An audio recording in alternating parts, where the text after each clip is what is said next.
Elizabeth Chappell, a lifelong entrepreneur who finally found my niche. After years of new ideas and jumping from business to business, I figured out how to turn a craft into a successful career.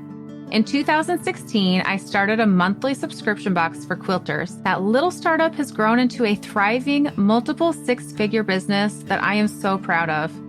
As a published author, designer of fabrics and patterns being sold throughout the world, my favorite thing to do is to teach others how to grow a career of their dreams.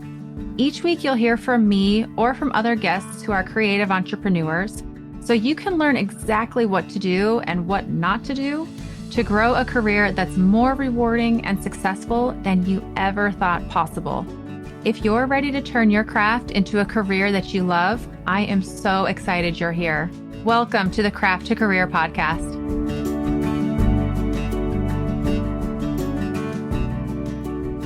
This was such a fun episode. I was able to have Mary Davis on the podcast as a guest, and she is an alumni of the quilt pattern writing course, and I've known her for years. It's been really fun to see her business grow, and we actually just got in touch. I made a reel that had her in a video, and I reached out, hey, are you all right if I share this? And we got in touch. I asked how things were going, and she shared about a summit that she had hosted. And if you know me, if you've been around for a little bit, you know that I love marketing and I love watching different ways and ideas to market something that's fun, different, engaging, a little bit outside of the box. This was new to me, this kind of idea of a summit. And so I asked Mary, could you come on the podcast and share what this is, how it works?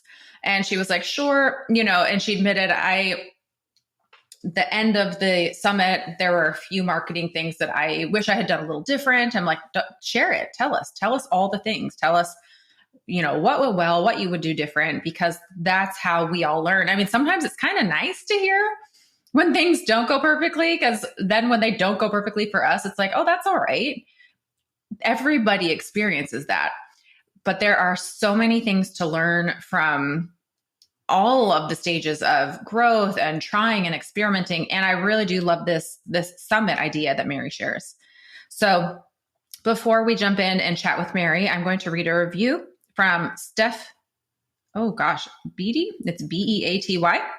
And Steph says, interesting, informative. This show features interesting small business owners giving real life lessons learned. It also has high production quality, making it easy to listen to. So thank you so much. That means the world. And I do really appreciate my podcast editor. He does a great job. I love that she says, Steph, I'm assuming it's a she, this show features interesting small business owners giving real life lessons. That's exactly what we're doing today. We have Mary, who's a small business owner, and she is sharing her real life lessons.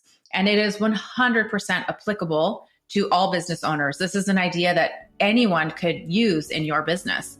So let's jump in. Let's meet Mary. Let's hear about the summit that she hosted and see how you can apply this to your business.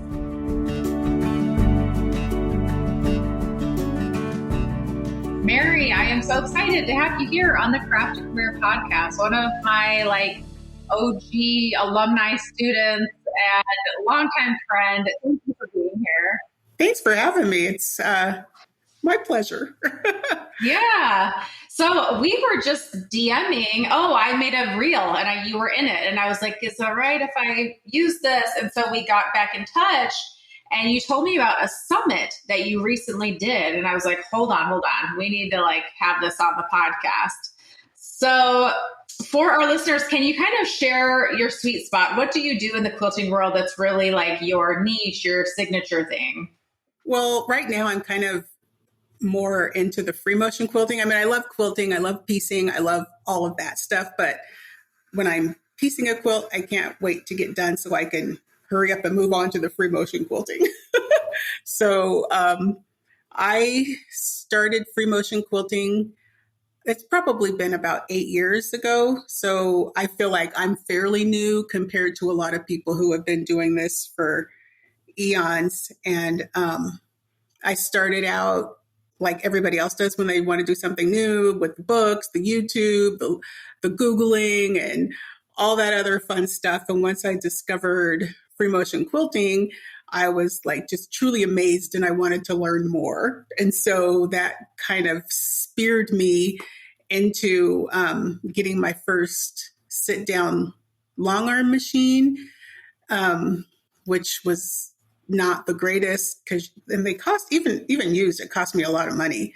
And it wasn't that great. It was something that was older. It wasn't even manufactured anymore. The company was like out of business. And yikes. But it got me through, gave me the bug. And so I just started learning as much as I can after that and sharing what I've learned on Instagram. And I also developed that into a course for more people beginning free motion quilting to help them gain confidence to be a better free motion quilter. I just have to say, it's so funny when you're like, I was a very beginner, so I do what beginners do. And in my mind, I'm like, oh yeah, you just jumped in and gave it a try. And you're like, you go to get the books. I'm like, oh, we approach things very differently. Well, I did try that too. I did try it first. And it's like, I like to learn. I feel like I'm a habitual learner and I always want to get more and more knowledge. And so I just wanted to see what other people were doing and how they were doing it. And maybe I was doing it wrong, and so I like your approach better because I just jump in and do it. And then it doesn't work out. And I'm like, hold on, let me go learn how to do this. So it's like you jump ahead a little bit. You just get to level. Oh, I love it. Well, and so now you offer a course because you've been in the trenches. You've gone through, you've done the learning, you've put in the time, and now here you are helping people to so you do yours. It sounds like you do not use the long arm machine anymore. You're all on your domestic machine. I have a sit down quilting machine. It's basically a long arm machine and a table. So there's that stationary sit down machine. And then there's the long arm that's on the frame that you actually move the machine, as where with the sit down one, it's like kind of being on a domestic where you have to move the quilt under the needle yourself. Okay. Which I will admit, I will see if I catch the bug ever, but free motion quilting scares me. Like I love sending it off to a long arm quilter. However, I did just recently I'll hold this up. It's a little pumpkin coaster. Oh, and I had to kind of like draw, the outline of the pumpkin and all of that. And I posted a reel and someone commented like, oh, you do such a good job of free motion quilting. I was like, excuse me, really? Did you mean that? Like, so maybe I do have it in my future. It's easier than you think. I'll take it from you. But okay, so I really want to talk about this summit that you hosted. Can you tell us like what it was called and what this looked like? Yeah, so I hosted what was called the Free Motion Quilting on August 21st through 23rd of, 2024. And what I wanted to do was bring together a group of free motion quilters who would all teach around 10 to 20 minute video tutorial of a free motion quilting design or motif or technique. And so they would all provide these videos, and in exchange, they would also, provide a lead magnet so that people would sign up for their lead magnet, because the summit was free.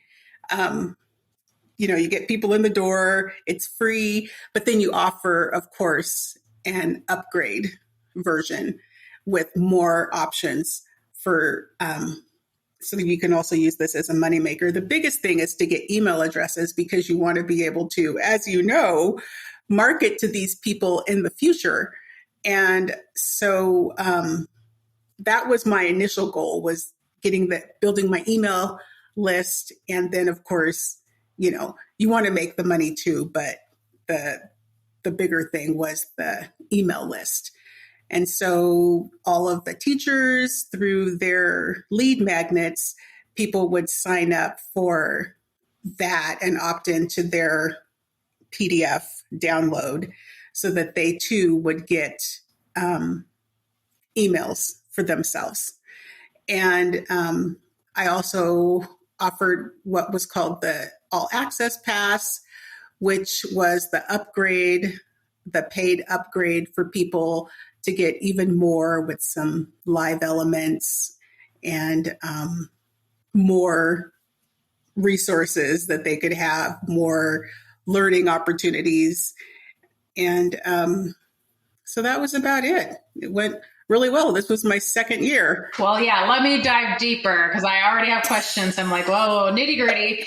So what platform, did you organize and host this on your own platform? No, not this time. Last year, I hosted it on my WordPress site. I used LearnDash, where I hosted all of the content, but last year was a bit of a disaster. So this year... Tell us more so we can avoid that. Well, unless you're like, no, I don't want to talk about it. No, it was a good learning experience. I think the problem was I didn't have the technical savvy to pull it off on my own. So I hired somebody to help with, doing the sales page, to help with my integrations for, when people come in, to get them into my Flowdesk and then the Zapier and all that stuff, which I didn't know. So I hired somebody and it didn't work out. They didn't respond. And so at the last minute, I'm trying to pull all this together myself, and I'm not a techie person. So I think just trying to do it myself and having to rush, I had some issues. And so say no more. That already sounds like a bit of, I'm shocked that you did it year 2 after that first year. Cause I think I would have been like PTSD and like, no, I'm done. I can't do that again. So initially I wasn't going to do it again because I was so upset at what happened and the complaints and the mean emails that I got. Yep. And, it was just, it brings you down. Yes. Well, and it's very interesting when you're, especially, first of all, this was a free summit, right? So it's one thing when they're paying for something, but even then you can refund. But people assume that as soon as we offer something that we are perfect and that everything should be perfect. I'm like, whoa. We're figuring this out, so Yeah. And so to fix that, I wasn't going to host, but then I did have a lot of people that sent a lot of nice emails saying, don't listen to them. You did a great job. I hope you do it again next year. So I started doing my research and listening to Summit podcasts. And I ended up finding one, Summit in a Box, and I really liked what she had to say. So I, listened to every single podcast she had. And looked at her different programs and ended up signing up, joining one of her programs. And that's what helped me this year. So this year I hosted all of it on ThriveCart. It's an all-in-one platform. It does your checkout. It does your affiliates. There's a learn feature, so you can host your course or your summit on there. So everything was on ThriveCart, and it did go a lot better. Yes, there were some people who were still, I can't get in. Yeah. Mm-hmm. always. Yeah. Yeah. And I feel like they're the loudest, and that's what people hear. All it takes is one. It just takes one, and everybody's like, oh, well, I couldn't do this and I couldn't do that. And it just spirals. Negativity. Where are they sharing that information? Is it, how are they sharing the Facebook group? I had a private Facebook group, and I told people, contact me directly. Here's my email if you have any issues. But, people don't read, and they're just quick to react. And the first thing they go to is Facebook because that's the platform. Yeah. Well, I just had my big launch for my quilt pattern reading course, and I had some ads running, and I don't check Facebook very often. So the ads go to both Instagram and Facebook, but on Facebook, I go in once a week and check in. And there were a few, like, I think this is a scam. I signed up and never heard anything. I'm like, oh no. Oh geez. How long has that comment been there? I'm like, let's get that resolved. So please reach out to me. I promise this isn't a scam, you know? Yeah. But yeah. I had one of those too. This is a scam. I want my money back. It's like, oh my God. Which is free. Oh, because you did have a paid option. Okay. I'm like, especially when it's free. I'm like, come on, folks. I promise it's not a scam. Yeah. That's funny. So, okay. So this is Krista Miller, Summit in a Box, and you used ThriveCart. And how many other people? Oh, okay. Yeah. I want to get the nitty gritty. So you could sign up for free. And in that case, I'm assuming because you hosted it on ThriveCart, you got all of the email addresses of everyone who signed up. But then the other people, they didn't automatically get those. They would have an opt-in in their free course. Or did they get all the emails of everyone who signed up? No, all the teachers had to rely on their lead magnet for their emails. So, yeah, I had went back and forth with that because I know a lot of quilty collaborations, they share the emails, and then I've been in some who didn't. So I don't know. I went back and forth, and I did have some of the teachers ask me, oh, am I going to get all the emails? And that wasn't. I can see pros and cons, though, because as a person who is signing up for something, I like that. You have to really incentivize them to join your email list and making sure that they are individually interested in what each of those people is offering. And then that's an extra bonus for you to host the summit because you're upfronting all of the work. So you do automatically get all of those email addresses. So I can see pros and cons to both. Yeah, I like that though. So then how many different like guest instructors did you have? I had 15 instructors. My goal was 20. I think it was really hard to get people to commit, especially free motion quilters, because a lot of the people I was reaching out to are teachers who teach at other events and other quilt shows, and their calendars book up fast. And so even though I went like 3 months out, when I started contacting people, it still wasn't enough time. And so I ended up with 15, which is fine. But next year, if I do it again, I really want to try to get at least 20 to 25 because it just helps with the group size, helps with how many people are getting eyes on it and how many more emails are coming in. Absolutely. So when do you start? Like, does Krista Miller say like start reaching out a year in advance? Or I don't know. Does she give a timeline of all of that? Yeah. And her program, which is like phenomenal, I do have to say it costs a lot of money, but you got to spend money to make money and to learn how to do things the proper way. And so it was extremely worth it. I mean, there was no stone left unturned. And she did recommend at least 3 months out to start contacting people. Yeah. And then I'm curious, now that you have this content from this year, can you reuse it next year? Because I know we think like, oh, we already hit everybody who would be interested, but I guarantee, there's more people who didn't even hear about it or know about it. So do you plan to get brand new content or reuse or a bit of both? I plan to get all brand new. I didn't, and that's something that I could think about next year, is the contract that I sent out to the teachers only said, I have this access to this for 6 months. I didn't say I have access to this indefinitely. I just have a problem with that. And I know some people do that and it's okay. Because if you say you have it indefinitely, then when you offer your next summit, you could say, oh, and also when you upgrade, you can get previous years. True. Yeah, that's true. Again, pros and cons, because I can see as a creative, like, do I want to give someone that liberty, or would it have to be very spelled out in that contract? And I'd want to know what's in it for me, type of a thing. Yeah. And the content that the teachers do provide is things that they can use again. They can use those video tutorials that they provided me. They can use them in some other context for their own business.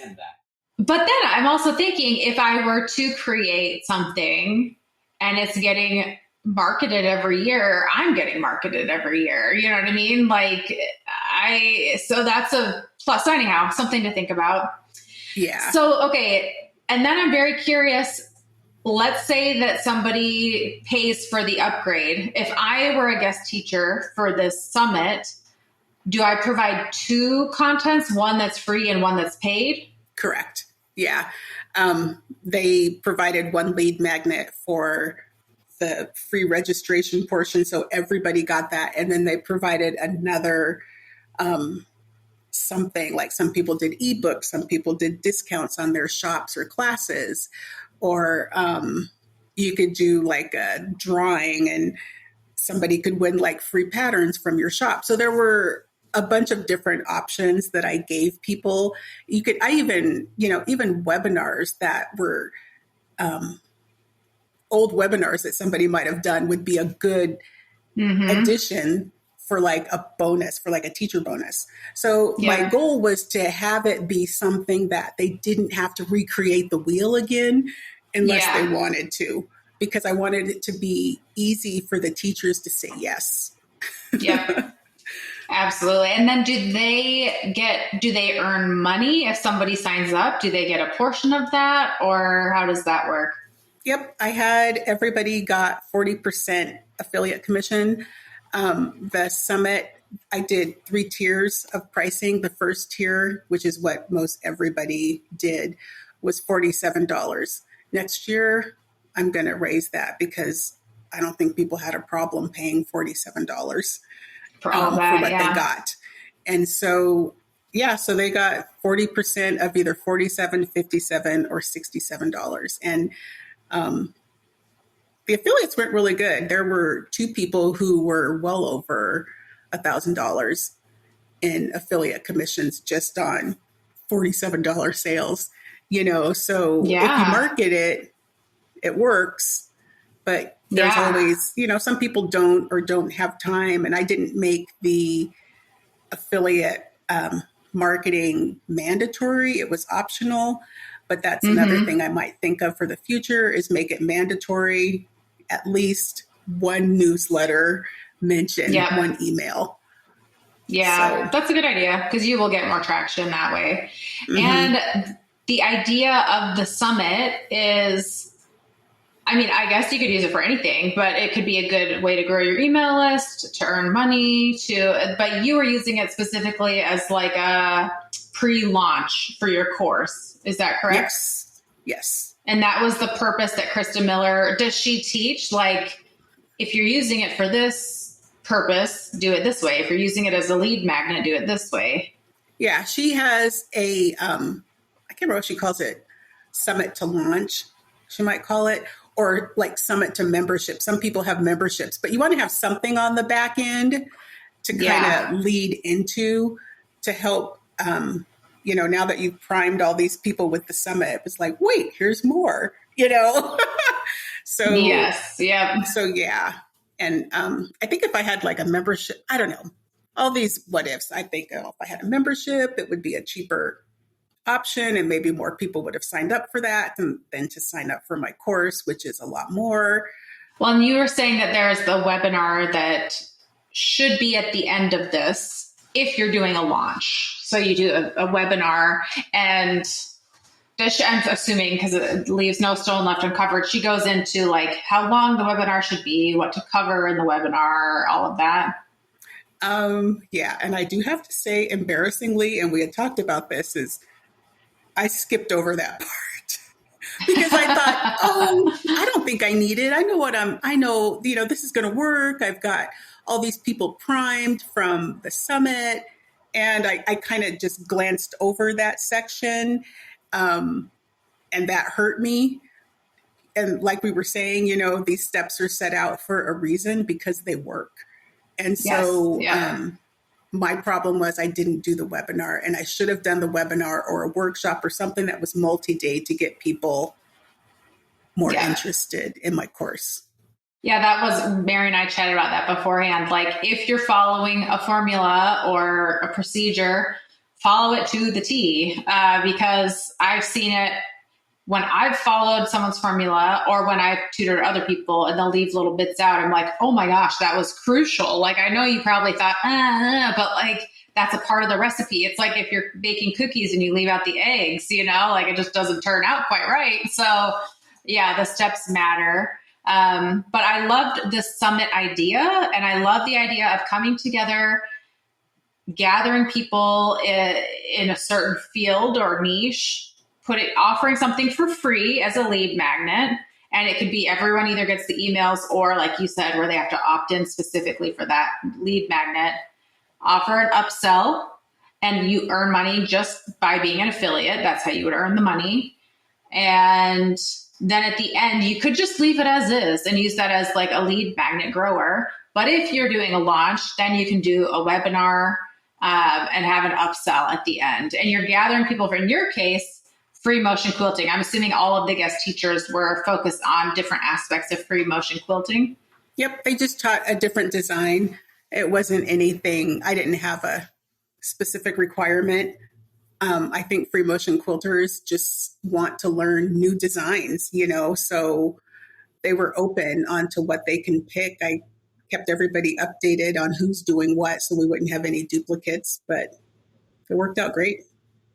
And I did have one person who wasn't a free motion quilter.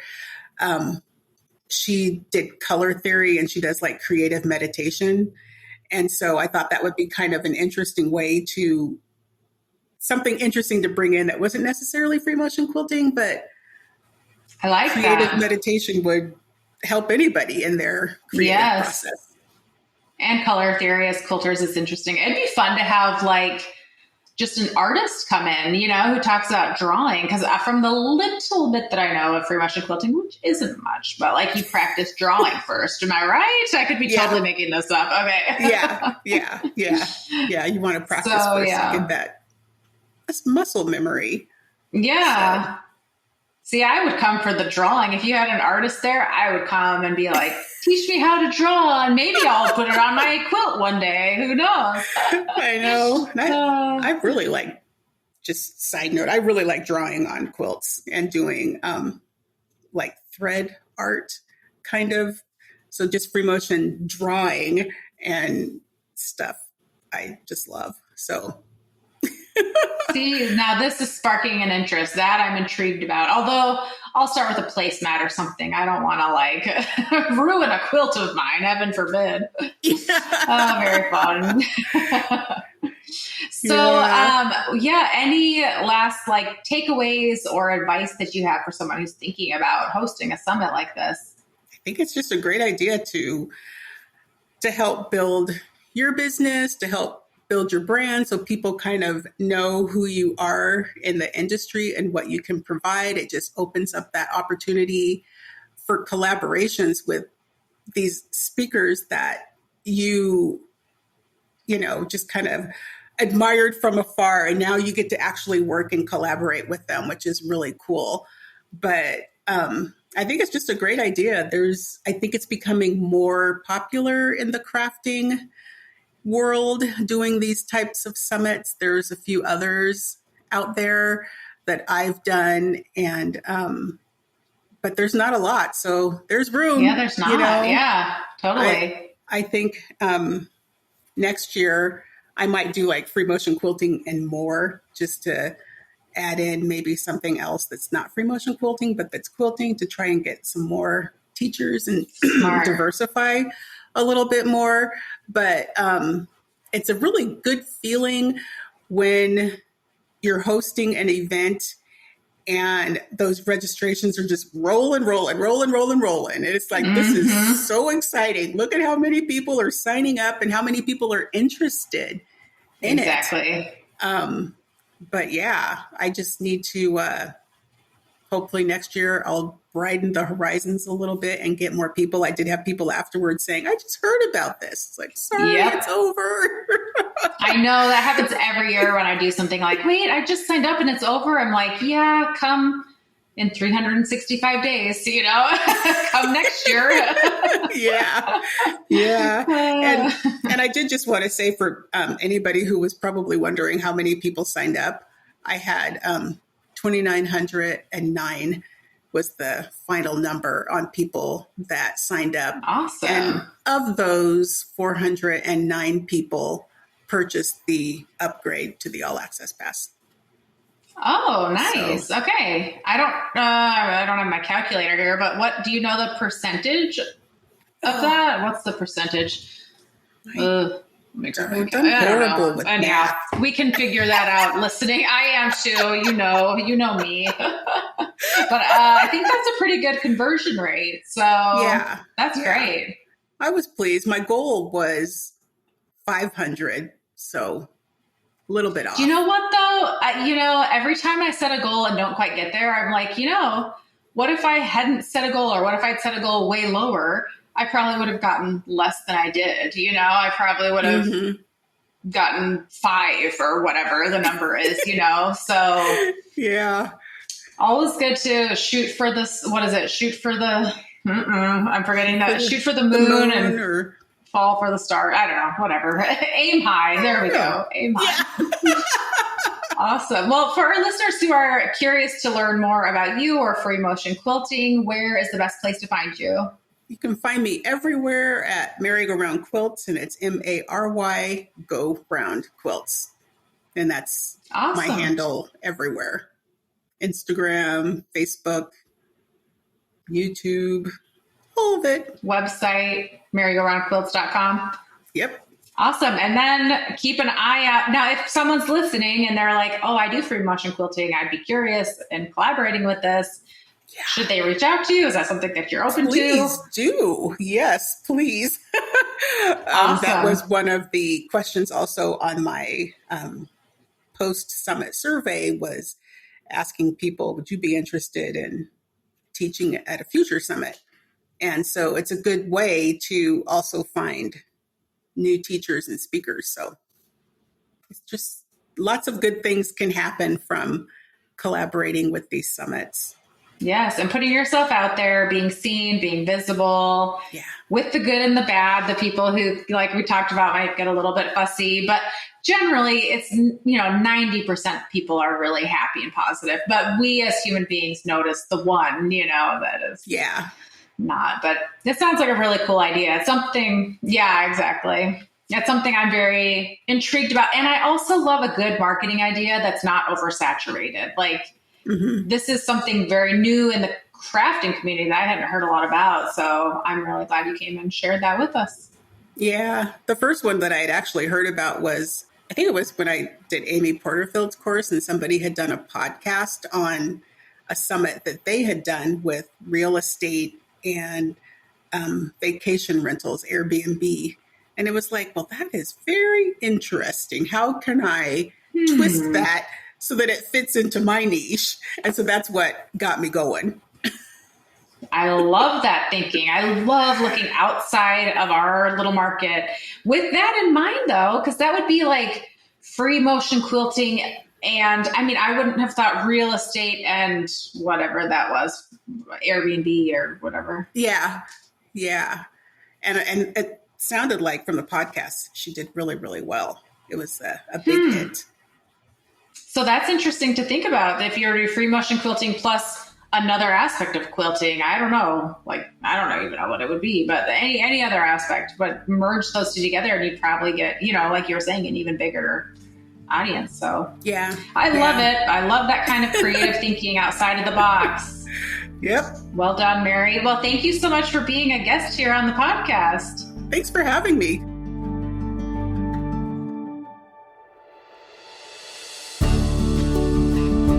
Mary, thank you so much for being on the podcast. It was so fun chatting with you and catching up, and we got to see each other face to face. I only share the audio on the podcast, but it was fun to see you, Mary.